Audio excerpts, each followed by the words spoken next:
Punjab production of ownership of immovable property ordinance 2025 में ये एक ऑर्डिनेंस आया था जिसके तहत अगर किसी भी शख्स को अपनी प्रॉपर्टी के पोजेशन के हवाले से कोई भी मसला है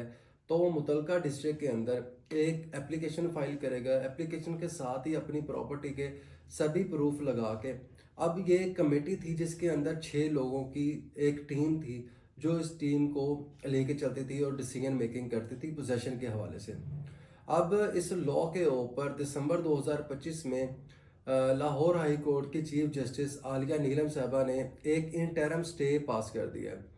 फिलहाल ये इंटरम स्टे है, इसको परमानेंट स्टे का स्टेटस नहीं दिया गया। और साथ ही साथ उन्होंने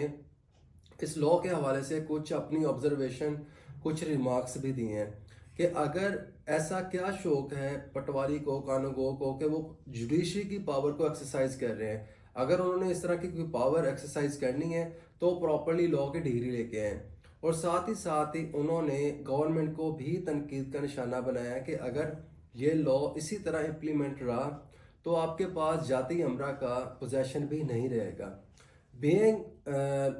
स्टूडेंट ऑफ लॉ, मेरा भी इस सारे प्रोसीजर के ऊपर यही रिमार्क्स हैं कि पटवारी, कानूनगो या इसी तरह की जो अथॉरिटी है बोर्ड ऑफ रेवेन्यू तक, उन लोगों के पास ना ही मोस्ट ऑफ द टाइम ना ही लॉ की डिग्री होती है, ना ही उनकी ऐसी रीजनिंग होती है कि वो जुडिशियल माइंड को अप्लाई करते हुए कोई भी डिसीजन दें। तो इसी तरह की अथॉरिटी के पास हो के दोबारा अगर आपने कोर्ट की तरफ जाना है तो बेहतर है कि आप पहले ही कोर्ट में आके अपने